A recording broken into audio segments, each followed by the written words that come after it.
In 1963, an American expedition did something never before achieved.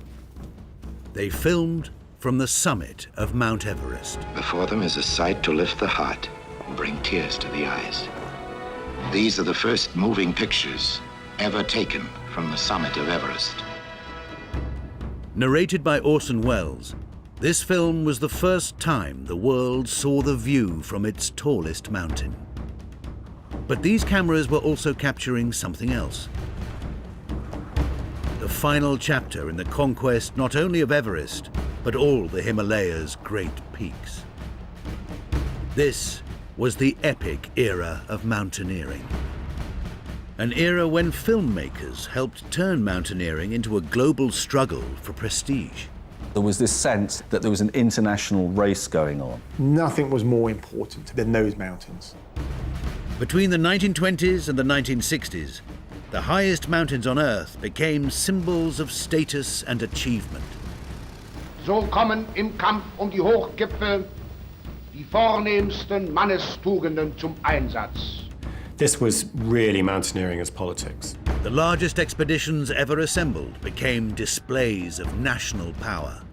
The expeditions themselves were branded with empire.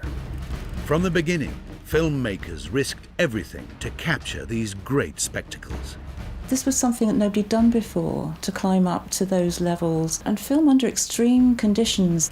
And their films didn't just immortalize these historic expeditions, but helped inspire and finance them in an era when the great peaks became great propaganda.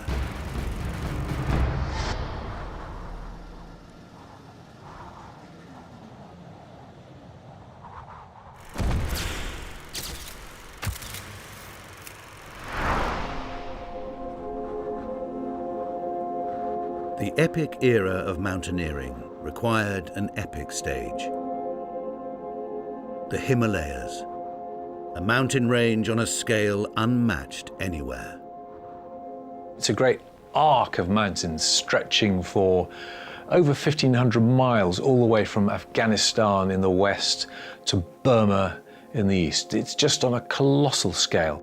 The world's 14 highest mountains are all in the Himalayas, the only peaks on the planet that reach over 8,000 meters. In 1913, a British Army officer and filmmaker called John Noel gazed from Darjeeling in India towards these distant peaks. He dreamed of seeing one in particular, the tallest, Everest. Everest had been measured from afar by the British in 1856. And such was a wizardry of differential calculus and mathematics that they could literally peer across the skyline to the peaks that scored the horizon, and from considerable distances come up with astonishingly accurate measurements of their height. Once they discovered that this was the tallest mountain in the world, I mean, it captured the imagination. But before Noel, no one had been within 40 miles of the mountain. Because while the British could see it, they could not approach it. Everest wasn't just shielded by the vast Himalayan range, but by the two nations on whose borders it sat, Nepal to the south and Tibet to the north. These were nations caught between the great powers of their day, the British Raj, China, and the Russian Empire. To survive, both Tibet and Nepal had isolated themselves to outside influence. Throughout the 19th century, people have been trying to get to Tibet. Explorers, travellers, scholars, soldiers, missionaries, colonial officers. And effectively, Tibet had been closed to outsiders. None of which was going to stop John Noel. In 1913, Noel disguised himself as a pilgrim and crossed illegally into Tibet with two companions, determined to photograph a route to Everest. He was about to set in motion the epic era of mountaineering. This is a photograph of my father in 1913 in the disguise that he adopted to go to Mount Everest, and he had this coat made. In his case, he had to blacken his face with boot polish in order to effect a better disguise. He realised that he was going to have to avoid habitation because he didn't want to be seen. And so he had chosen this rather slightly obscure route, and he's written down here that this was an unguarded pass which has hitherto never been explored by a white man.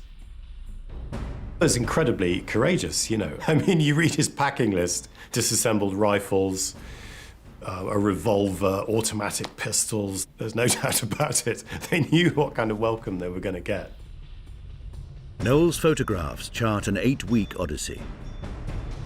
He was the first Westerner to come within 40 miles of the mountain. And he got close enough to see that there was a series of ridges still between him and Everest, but no one had gotten that close. But he had also been spotted by local militia. And they fired a shot at in my father's direction, and they didn't realise that A, he was well supplied with arms, and that also he was a very fine shot. And so when he launched a shot, they disappeared rather quickly. His cover blown, Noel's journey was over. But he had proved that Everest could be reached. The initial scheme of going to Everest, this was very much the creation of John Noel before the First World War. Having photographed a route to the mountain, next Noel would help inspire the first ever expedition to climb it and film it. In 1919, 5 months after the end of the First World War, John Noel addressed a meeting of the Royal Geographical Society in London. It's very modern, you know, lantern slides and a smoky room. He approaches the podium. There's cigar smoke all over the place. Noel projected slides of his journey to Everest, captured 6 years earlier. And so Noel began his talk saying that had it not been for the war, Everest would have been achieved, and we must achieve it in the wake of the war. And everybody erupted in applause. Noel's audience was filled with veterans of the war. You can't understand who these men were without factoring in the reality that they spent 4 years and 4 months eye deep in hell in the blood, mud, and agony of the Western Front. To men jaded by years of industrialized warfare, Everest had new meaning. By then, the mountains almost become a symbol of regeneration for a nation bled white by the war. His presentation is a huge hit. It all begins with that incredible evening in March of 1919. Following Noel's address, a mission to climb Everest was proposed. An Everest committee was formed, and in 1922, the first great expedition of the epic era of mountaineering departed from northern India. Filming it is the man who had inspired it, John Noel. This expedition carries all the hallmarks of the epic era of mountaineering to come. The first is its huge scale. Over 300 pack animals and 100 Sherpa porters recruited from Nepal carry several tons of supplies. The second hallmark is the expedition's military structure. In command is General Charles Bruce. He and the other 13 British, Noel included, had all served in the First World War. Military guys understand logistics. They understand moving materials from A to B and fighting a campaign. There was a symbiotic relationship between the army and the climbing community. The third hallmark is that this is no leisure pursuit. The expedition's scale and lofty goal means that national prestige is at stake. How it was presented to the public was very much as a kind of expression of national will and ability, and this will bring glory to the nation. The expeditions themselves were branded with empire. Nearly 2 weeks after leaving Darjeeling, the expedition enters Tibet.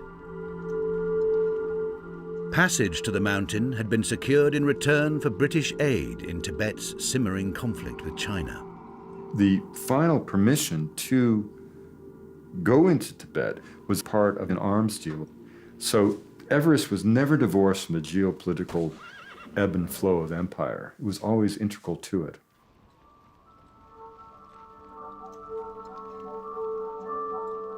No one has ever filmed in Tibet before Noel. His camera captures the first moving images the Western world will see of this hidden land. It's the first time that a film was made in Tibet, and it's the first really ethnographic film, or a film about the people of Tibet. It is a deeply feudal society. A third of the people are in monasteries or nunneries. It is, life expectancy is not good. There is no education. It's basic. It's not just the aristocracy that's filmed. He films the man in the street who comes up to look at the camera and smiles.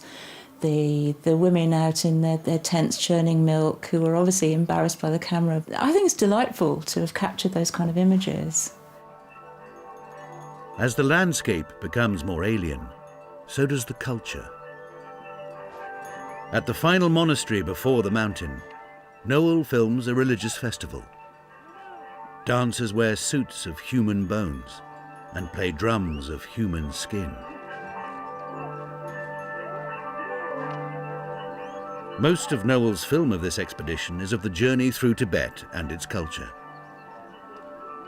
Because the filming of the mountain, like the climbing of it, would prove harder than anyone could have imagined.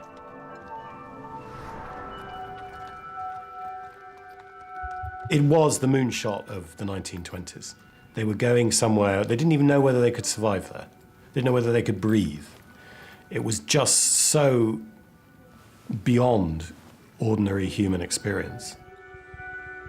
As the expedition heads into the unknown, Everest appears on film for the first time.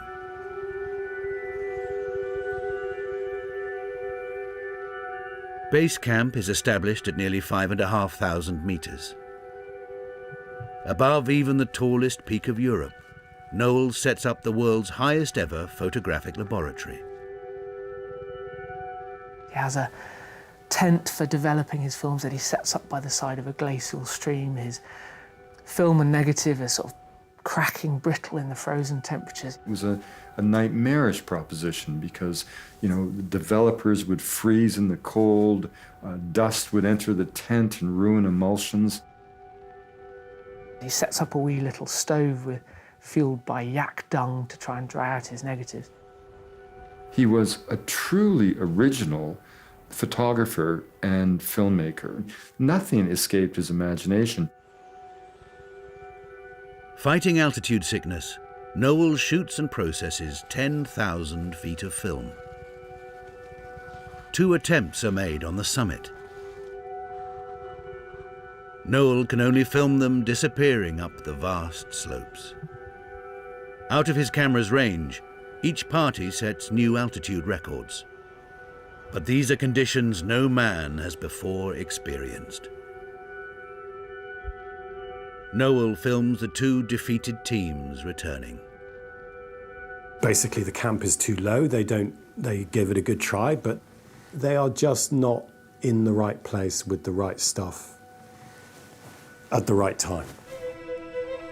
With the monsoon approaching, the expedition retreats from the mountain and the long journey back to Britain begins.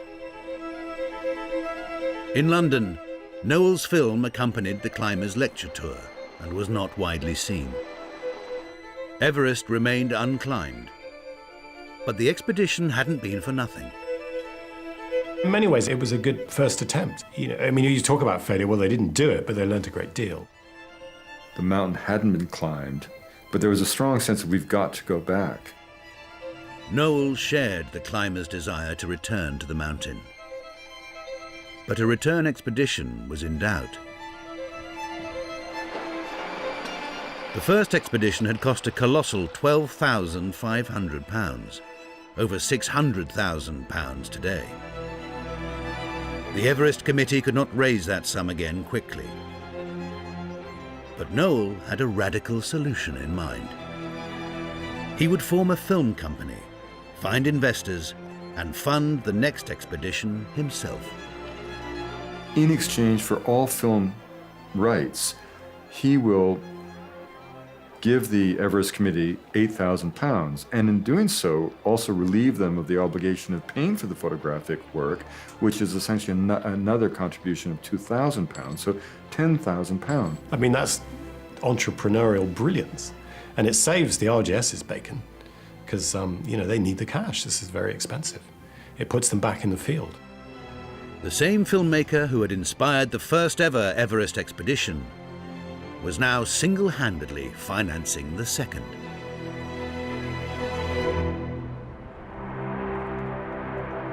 The expedition enters Tibet in 1924, along the same route as its predecessor.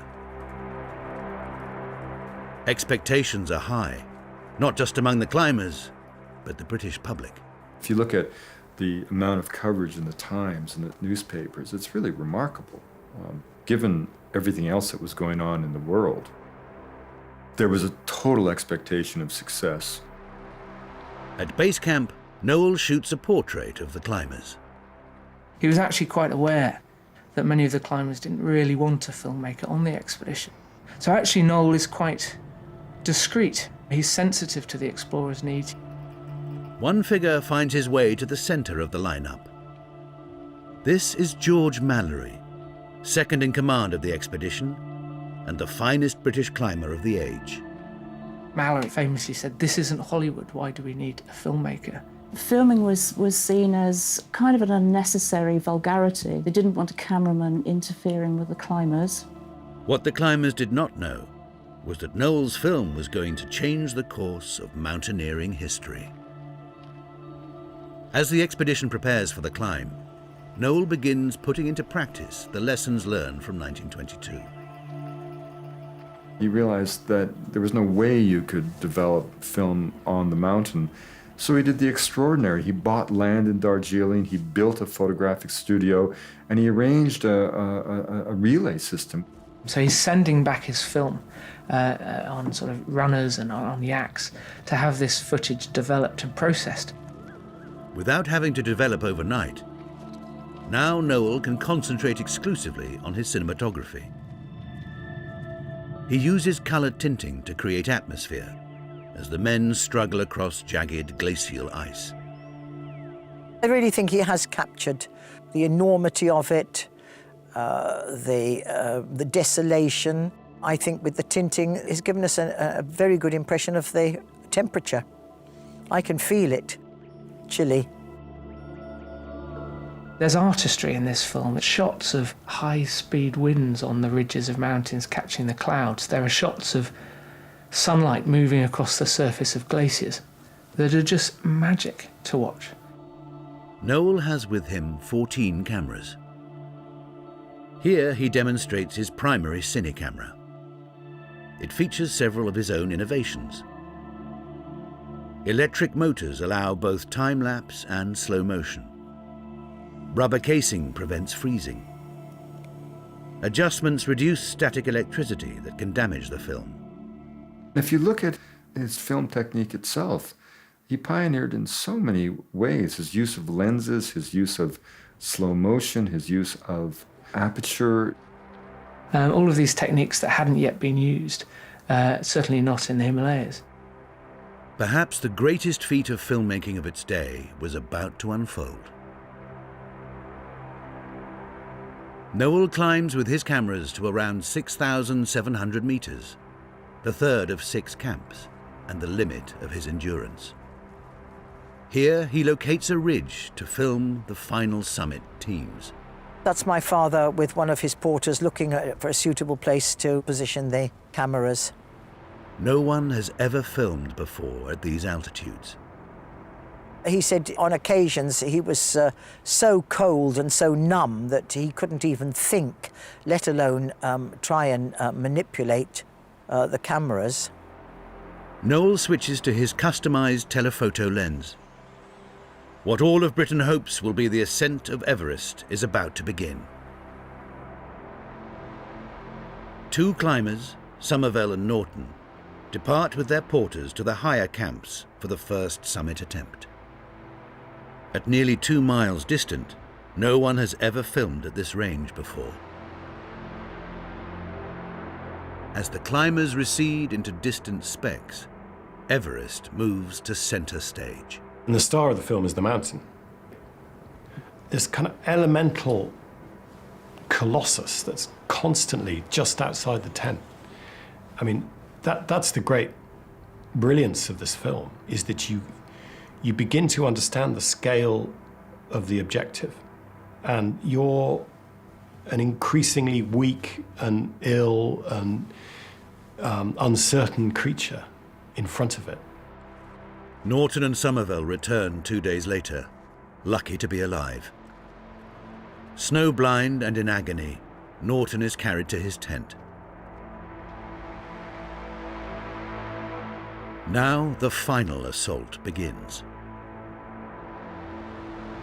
From afar, Noel films George Mallory and his climbing partner Sandy Irvine as they depart with their porters. Using bottled oxygen, they are about to climb higher than any human before them. You can hardly see the men, they're like little ants, aren't they? You just see them at a distance, incredibly fragile against this backdrop that, they're gone. But now you can even begin to see in this footage the mist rolling in across the northeast ridge. Nobody knew whether it was even physically possible for Mallory and Irvine to reach the summit. The drive to climb these peaks for the first time, there was pushing men way beyond the limits of perhaps what was sensible. Medicine just didn't know what was going to happen. But perhaps Mallory's sense of risk had been shaped by his years spent on the Western Front. In a sense, for that whole generation, it's an obvious reality that the war was the backdrop of their lives. At some level, they had seen so much of death that it had no hold on them. I think life mattered less than the moments of being alive. And I think that is how they were able to accept a level of risk that actually Everest demanded. Dawn brings no news of Mallory and Irvine. Noel and his porters scan the peak for any sign of the men. A search party is sent to the highest camp. Noel's camera captures the extraordinary scenes that unfold. For me, the most powerful sequence in the film is when they're waiting at a lower camp, waiting for men to return. And we see tiny little figures assembling blankets in the form of a cross. The figures are the search party, and the cross is a pre-arranged signal. A symbol for, effectively all hope is lost. The men have died, there's no hope of rescue. Well, there's one figure staying by the way he's just slumped down in the snow. God, this is heartbreaking. It's very moving to see this, even almost 100 years later, as the moment where people knew, finally, that no one else was coming down.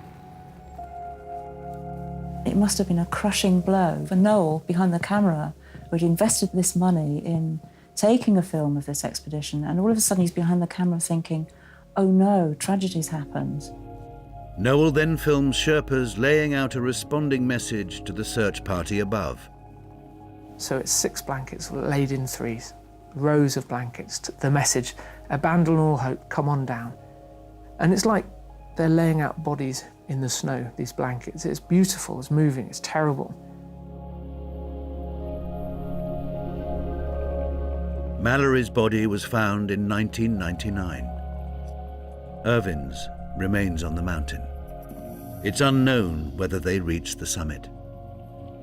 The great Everest expedition of 1924, so certain of success, has ended in tragedy. Noel's hopes of being the man to film the climbing of Everest are dashed. Looming large is the massive £10,000 outlay that needs recouping. The pressure on him to make a successful film, particularly in 1924, was intense. He had to recoup that investment, and he had to have a hit. The challenge for Noel is that the expectation is victory, and the reality is death. His story has gone from being this incredible epic success to being a eulogy for the death of Mallory and Irvine. He's fretful.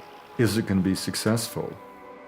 To make back the money, Noel hit upon an extraordinary way to publicize the film.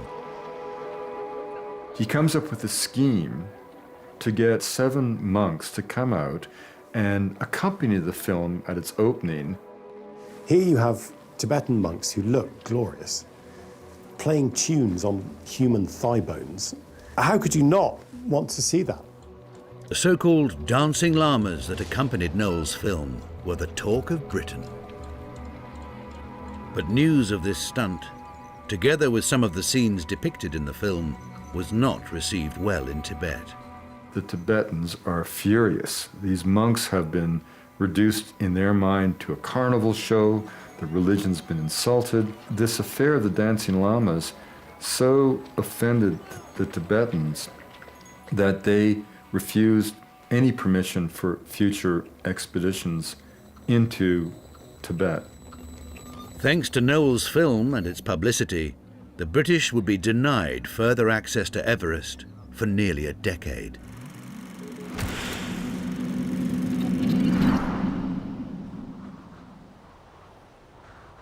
When Tibet readmitted Britain in 1933, they found the Himalayan game had changed. The great problem for the Mount Everest Committee in the 30s is that other people, other countries, damn them, have shown up on the scene wanting to climb the Himalayan giant. There's lots of interest from Germany and Austria. There's interest from America. They want to come and play as well. Nazi Germany launched its first large-scale expedition to the Himalayas in 1934. Its target was Nanga Parbat, the 9th highest of the 8,000-meter peaks in what is modern-day Pakistan. The expedition was financed by the Nazi state. The film, introduced by the Nazi Reichssportsführer, left no doubt why they were here. Der Kampf den Himalaya ist der verkörperte Wille des Menschen, die Materie zu besiegen. They are there in order to further the standing of the German nation, driven by a sense of competition with the other great mountaineering nations, first and foremost the British. German mountaineers had come to believe that they could elevate their nation's status during the disastrous aftermath of the First World War. To the Germans, the First World War left a deeper imprint on their mountaineering practice than it had even for the British. And mountaineering is clearly seen as a tool to regain German standing as a nation. And it becomes official policy of the German and Austrian Alpine Association. The German and Austrian Alpine Association soon aligned itself with Germany's rising right wing. A Jewish section is expelled from the German Alpine Club in the early 1920s. These are sort of proto-Nazi policies. So it becomes associated with fascist politics early on. In the 1920s, Germany and Austria were home to the biggest climbing club in the world. This explosion in mountaineering's popularity saw a new genre of film flourish called Bergfilm, or mountain films. The Holy Mountain was one of these films. Tales of heroism and love set against the Alps. It wasn't long before Bergfilm was also drawn into the Nazi sphere. The Holy Mountain was notable for the debut of its female star, Leni Riefenstahl. Riefenstahl was a former dancer who became a leading lady in Bergfilm in the 20s and 30s. In 1932, she directed her first mountain film, The Blue Light. Riefenstahl's film, like others in the genre, used striking imagery to hint at a greater struggle than simply man against mountain. The imagery of mountaineering is a really powerful thing, and Riefenstahl, I think, really nailed that. Among the Blue Light's many admirers was Germany's new Reichschancellor, Adolf Hitler. Hitler employed Riefenstahl to film the Nazi rallies at Nuremberg. He also had her film the 1936 Berlin Olympics, the great showcase of Nazi values. Her balletic celebration of the physical form harked back to the dancing sequences of her mountain films. The quality of her work in the Olympics arose from her experience gained in the Berg film. I mean, I think the two are intimately linked. I mean, you can't have the one without the other. It was at the Olympics that the Nazi takeover of German mountaineering and mountain film was made complete. Joining Riefenstahl's film was the premiere of the Nanga Parbat expedition documentary. The expedition had been a disaster, with 10 killed in storms. Their deaths are presented as heroic sacrifices for the fatherland. Coffins are shown wrapped in swastikas. And the Nazi Reichssportsführer provides his stirring epitaph. So kommen im Kampf die Hochgipfel die vornehmsten Mannestugenden zum Einsatz. Einordnung in den militärischen Geist der Gemeinschaftsleistung, Kameradschaft, Kampfesmut, lose Hingabe an das Ziel. The Germans weren't alone in harnessing the symbolic power of the Himalayas. A group of Britons, fearful of Nazi expansion, were about to turn Everest into the star of perhaps the greatest publicity stunt of the 1930s. In 1933, a camera crew films a British expedition to Everest arriving at Karachi, India. But this is not mountaineering equipment being unloaded. They were aircraft. And they were part of an audacious plan to be the first to fly over the summit of Mount Everest.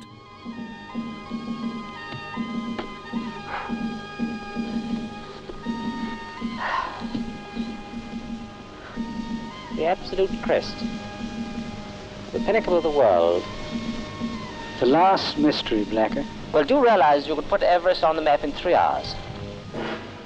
The film portrayed the driving force behind the adventure as British pluck and derring-do. But forget the pluck. This was propaganda. The expedition was led by RAF officer Air Commodore Peregrine Fellows, This year, there's not much time. a man who had become fearful of the rapidly expanding Nazi Luftwaffe. My great-uncle Peregrine had always been interested in the development of flight, and he felt very, very strongly that we were in danger of going into a war with Germany totally unprepared in terms of air power. This flight over Everest was to be a PR stunt for the Royal Air Force. It was a romantic practical purpose. It was to catch the imagination of the public. They thought that, you know, Everest had always been the great sort of challenge to man. The costs were huge, around £1.2 million today. This finance came from private backers, with a stipulation that would cause the pilots great discomfort: that they cooperate fully with the 7-strong camera crew. There's quite a few tales about the way the filmmakers imposed themselves upon the whole business. £40 under guarantee. Splendid. Here's poor old Pell having to act enthusiasm on the telephone. You can sort of see what agony he was in, can't you, really? He couldn't stand publicity. He absolutely hated it. The filmmakers shadowed the pilots as they crossed India to their final base south of Nepal. 2 customized aircraft based on cutting-edge British technology set off to attempt a record-breaking flight. That they hated doing. When they were all waving their hats, it was absolutely ghastly. Of course, the Englishmen, you can imagine. More enthusiasm, chaps, come on! While Air Commodore fellows awaited news from the ground, McIntyre piloted the second aircraft. What these men were doing had the ring of a suicide mission.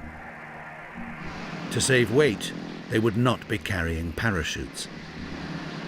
Even if you bailed out, nobody would know where you were. There was no communication. A mad exploit, going up in an open cockpit plane in a heated suit. It should never have worked, it was mad. The vicious air currents the planes hit above the Himalayas are captured in the jolting camera work. As they were approaching Everest and the southern flanks of Everest, they found themselves caught in this tremendous downdraft. McIntyre's aircraft was nearly dashed on the mountainside, barely cresting Everest's southern ridge. He describes the event as experiencing a terrific bump, like passing over an explosives factory when it explodes. The other aircraft made it over the summit and got the crucial shots. How extraordinary must that have been, knowing that no human being had ever seen this sight? None of the climbers, nobody, had ever seen Everest from this angle. I mean, it's really unbelievable. Both aircraft returned unscathed. Did you get there? What is it like? All right. The film, eventually called Wings Over Everest, was a huge success and would win an Oscar. For Air Commodore fellows, the real success would be evident when Britain would have to fight its war years later. It did achieve its goal. I mean, after that, investment in air power did change substantially over the next few years. And we did have a fighting air force by the time war was declared. But there was another aspect to the Everest flight that makes it central to the epic era of mountaineering. As well as the film they shot, the pilots took extensive aerial photographs of the unknown southern approaches to the mountain. As we shall see, in time these photographs would be vital in planning a route by which the mountain could be climbed.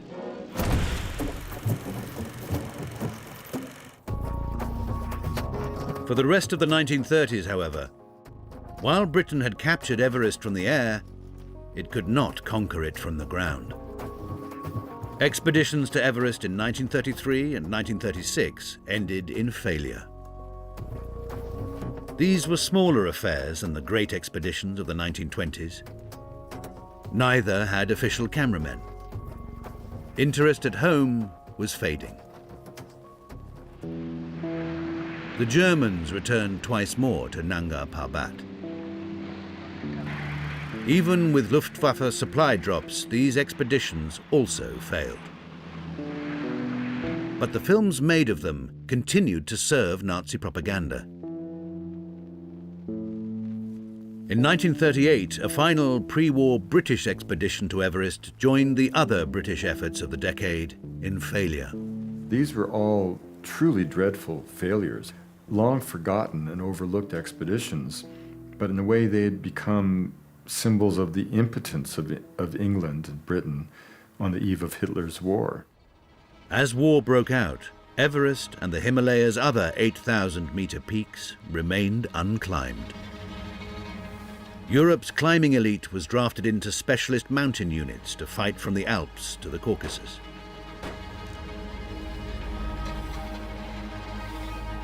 The violence didn't reach the Himalayas. But when the fighting stopped, the quest for the so-called 8,000ers would become a race. The whole political map changes, absolutely fundamentally, in all kinds of ways. In 1947, India and Pakistan were granted independence by a Britain weakened by war. In 1950, the Chinese invaded Tibet, forcing Nepal to open up for the first time. And they said, all right, well, we will open our doors to the west. Nepal didn't want to be swallowed up by China or India. From now on, the British would have no control over who could climb in what was once their Raj. The 14 8,000-metre peaks were open for business to all comers. And in 1950, a French expedition became the first to climb an 8,000-metre peak, Annapurna. By climbing the 10th highest of the 8,000ers, a psychological barrier had been broken. The first ascent of an 8,000-metre peak was a kind of signal that, you know, it was possible to get to the top of big mountains. But what nobody had achieved before the war was now starting to happen. There is a fundamental understanding that these things are going to be climbed, and soon, and if you don't get on with it, you're going to miss out. French success on Annapurna was especially alarming for the British. Nepal hadn't just opened up a route to Annapurna, but to the southern slopes of Everest. With Tibet occupied, this was now the only way to reach the mountain. And in 1952, the unthinkable happened. The Nepalese granted access to Everest to a Swiss expedition. The film the Swiss made highlighted the expertise of their climbers. Whereas most of the nations of Europe were fighting each other during the Second World War, the Swiss were neutral. So there was a lot more climbing going on in Switzerland than anywhere else. And the Swiss nearly did it. They nearly did it. They got to 8,500 metres. A mere 300 metres. God, they were so close. It would have been utter dismay that they thought that the Swiss might gazump the Brits, their mountain. Britain secured a permit to attempt Everest through Nepal the following year. The competition to climb the mountain was entering overdrive. There was this sense that there was an international race going on for who could get up Everest. The Nepalese government was giving permission for one country each year to have a go. In 1952, it was the Swiss. In 1953, it was the British. In 1954, it was going to be the French. In 1955, it might have been the Americans or the Swiss. There were requests coming in from all over the world.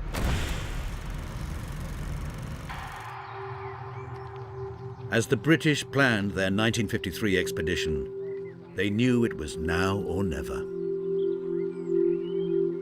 The pressure was intense on the expedition leader, John Hunt, another military man. He was a sort of army officer who was at that point working for Montgomery in France. You know, he'd been through the war. He was a very, very successful soldier. He understood logistics. An army marches on its stomach. He accepted, hook, line and sinker, the notion that we've got to get to the summit by whatever means are necessary to get there. Hunt used the film and photography taken by the Wings over Everest pilots in 1933 to help plan the route up Everest's southern flanks. A cameraman records the expedition's journey to base camp. But this ascent would be filmed differently to those before. As the climbers progress higher on the mountain, one of them, George Lowe, becomes chief cameraman. He was given a little camera. It's called a gun camera. These sort of robust cameras that were actually developed in the war, attached to the wings of fighter planes, trained on machine guns so they could sort of record footage. In George Lowe's hands, these lightweight gun cameras mean for the first time filming can take place on the higher reaches of the mountain.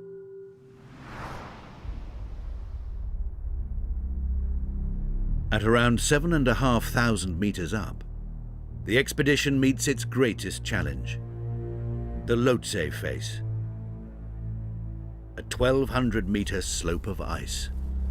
Hunt plans to haul nearly a ton of supplies up this frozen face to support his final assault teams. George Lowe and his team are tasked with cutting the steps the porters will follow. Getting up the Lhotse face really was a sort of epic of tenacity. The big fear for any expedition was that you wouldn't get up in time before the monsoon. Struggling with exhaustion, Lowe and his team fall behind schedule. With the expedition in the balance, Hunt climbs up to Lowe. There was something slightly mischievous sometimes about George Lowe's filming, because he sort of liked to show people, you know, in desperate straits. Here was Hunt coming up to chivvy him along, and he's saying, you know, actually, look, you're exhausted, you know. You can just see that look on his face, you know, George, stop filming. To break the deadlock on Lhotse, Hunt orders the use of some of the expedition's precious oxygen. The reinvigorated team complete their task, and supplies are ferried up to the South Col, the jumping-off point for the summit. This was the big carry. This is a long chain of Sherpa porters carrying supplies up, oxygen, tents, food, to the South Col. The moment has come for the assault team to leave to the higher camps. Hunt selects the 2 climbers he feels are strongest and best acclimatized. They are a summit team unlike any the British have sent before. One is a New Zealander, Edmund Hillary, and the other a Sherpa, Tenzing Norgay. They leave for the highest camp and the summit attempt. But this is where the filming stops. At the last minute, Ed Hillary said, all right, go through your rucksacks, boys, and get rid of anything which is non-essential. And one of those non-essential things turned out to be the film camera. And so even though George Lowe went up to the high camp, he didn't film it. Out of sight of the cameras, Hillary and Tenzing will have a hidden advantage on their summit attempt. A crucial scientific edge provided by the expedition's physiologist, Griffith Pugh. About 20 years ago, I interviewed most of the team who were still alive then, and when I went to see the doctor, well, he's a surgeon, Michael Ward, the first thing he said to me, the most important person, the man who really made Everest a success in '53 was Griffith Pugh. Griffith Pugh had studied the physiological reasons why previous Everest expeditions had failed. As Hillary and Tenzing began their final climb, they were using oxygen sets with double the flow rate of previous designs. This was thanks to Pugh's research into why previous oxygen sets had not been effective. The sets had been developed from high-altitude flying, and Griffith realised absolutely immediately that pilots are sitting in their cockpits not carrying the sets, whereas climbers are taking strenuous exercise. So if pilots need 2 to 2.5 litres of oxygen, it's obvious that climbers must need much more to get any benefit. 190,000 litres of bottled oxygen were taken to Everest by the British, 4 times as many as any previous expedition. Along with oxygen, the other fundamental advantage Pugh gave Hillary and Tenzing was equipment to melt large quantities of snow into water. What Griffith realised was, apart from sweating and evaporation, climbers also lose water because they breathe out hot, wet air, and they breathe in dry mountain air. So they lose water from their lungs. In 1952, the Swiss had been reduced to melting snow over a candle for water at their highest camp. When Hillary and Norgay became the first men to stand on the summit of Everest on the 29th of May, 1953, Hillary was so well hydrated that he was forced to answer the call of nature. Hillary talking about having a pee on the summit. Yes, he had to have a pee on the summit. Yes, good point, yes. I mean, that's incredible, because he's so well hydrated. I mean, you cannot overstate the importance of that issue. The day after Hillary and Tenzing summited the mountain, cameras at the lower camps spot 3 figures returning. It's the 2 climbers along with George Lowe. No one knows if the mountain has been climbed. This is kind of, you know, one of the most famous scenes in mountaineering film. And what makes it so great is it is spontaneous. Hunt doesn't know. Can you imagine? You know, he's the expedition leader and he doesn't know they've summited. And all of a sudden, George is at the front of the rope, starts putting his thumb in the air and pointing to the summit with his ice axe, and, you know, we've done it, we've done it. Hunt leaps on Hillary and just leaps on Tenzing. And you get to see the relief. What a wonderful piece of filming. Oh. The highest mountain in the world has been climbed. The timing was impeccable. News was rushed back to Britain on the day of Queen Elizabeth's coronation. This thing turned into something which nobody could have predicted. If the fact of these things coming together at the same time sort of turbocharged the expedition, and it was all over the newspapers all over the world. The film was released with the triumphant title, The Conquest of Everest. George Lowe's gun camera photography brought home the thrill and danger of high-altitude mountaineering like never before. A stirring commentary ramped up the heroics. Hillary and Tenzing stood on the summit of Everest. The top of the world has been reached. It was a blockbuster success. This was the story of the moment, and everything about Everest was selling in enormous numbers. The film's climactic image was the summit photograph of Tenzing Norgay, a Sherpa, flying the flags not just of Britain, but of the United Nations, Nepal, and India. It was a story for a new Britain, no longer the head of an empire, but a new Commonwealth. This was the period where Britain was trying to sell the idea of the Commonwealth, and so they liked the fact that this was a sort of a rainbow coalition. Well, the Foreign Office occasionally sponsored shows of the film abroad. They certainly saw it as British propaganda. It's their attempt to say, this is Britishness today. It's not just white. It includes all the peoples of the Queen's dominions and territories and so forth. Britain had taken the ultimate prize in international mountaineering. But it had only returned with still photographs of the summiteers. There was still prestige to be found among the 12 remaining 8,000ers, including being the first to film from one of their peaks. The same year Britain climbed Everest, the Germans and Austrians returned to Nanga Parbat. The expedition film was German propaganda of a new sort. Not to promote Nazi ideals, but the fruits of the post-war German economic miracle.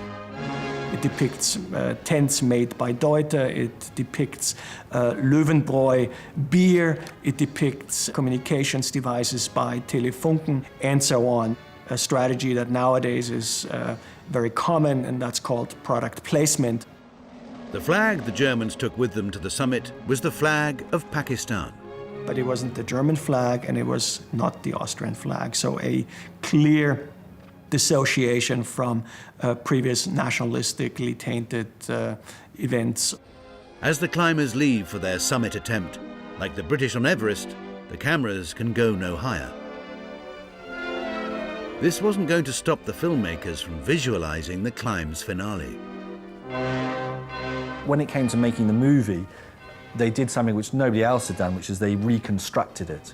What's interesting is that it wasn't accurate. Herman Buhl famously crawled to the summit of Nanga Parbat on his hands and knees, fueled by amphetamines, totally exhausted. In the movie, you see this rather nice, steady progress of this guy with his ski poles silhouetted against the sun. The film was made by Hans Ertl, a veteran cameraman of pre-war German mountain films and a former lover of Leni Riefenstahl. Hans Ertl had learned his craft from the father of the German mountain film, Dr. Arnold Funk. A lot of play between mountain and light and shadow. It's the filmic language of the mountain film that Hans Ertl was trained in. While German mountaineering had thrown off its pre-war political associations, German filmmakers were still enthralled to the aesthetic of the 1930s. German success on Nanga Parbat was followed a year later by an Italian expedition to K2, the second highest of the 8,000-meter peaks. The Italians wanted to outdo the British on Everest. K2, they said, was the Himalayas' most difficult peak. And they were determined to not only reach the summit, but to film it. They knew from the beginning they were going to make a movie. And the thing that the summiters wanted to do, in particular Achille Compagnoni, was to film on the summit. The Italian government had seen the prestige Britain had taken from Everest and financed the biggest, most expensive expedition ever. Over 700 men helped get the Italian climbers to the summit. These are the first ever moving images from the peak of an 8,000-metre mountain. You don't see very much. It looks pretty dark. They look very cold. It looks pretty miserable, but this is it. This is the real McCoy. Lead climber Achille Compagnoni removed his glove to operate the camera and lost 2 fingers to frostbite. But these were the all-important images the Italians had come for.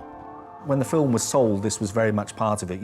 You've seen Everest, you've seen the film on Nanga Parbat, you've seen the Annapurna film, but now we're actually going to give you some footage of what it's like on the top of an 8,000-metre peak. The expedition's success was heralded as a moment of national healing for a country still confronting its fascist past.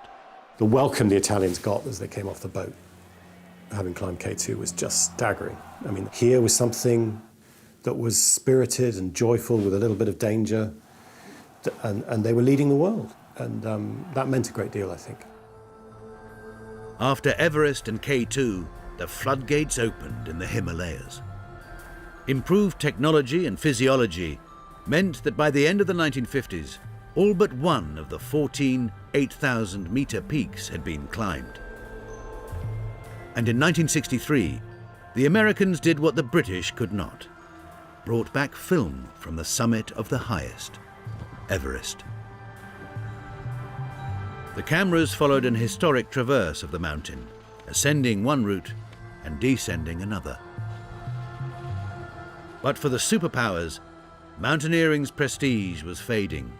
The Americans climbed Everest in 1963. They did it brilliantly, fated by Kennedy. But there was a sense, well, that's that. We've done that. Now let's get on with this going to the moon thing, because that's going to be the next big thing. Even Everest paled in comparison to the new frontier of exploration. And when in 1964 a Chinese team climbed the last of the 8,000ers, Shishapangma, the curtain fell on the epic era of mountaineering.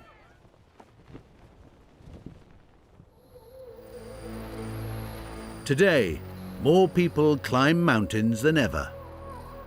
But the symbolic power of the 14 great 8,000ers is forgotten.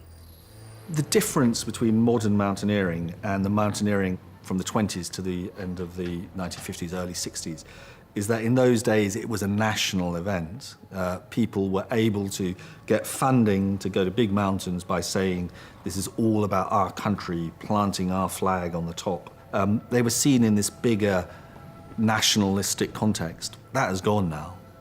And in the digital era, film and filmmaking no longer plays the key role it once did. Nowadays, everyone thinks he or she is a filmmaker, because everyone can take film on a camera this big. You don't take out an ice axe and unravel some flags. When you climb a mountain now, you want a mobile phone, you take a selfie, and then you instantly whiz it back to your family at home.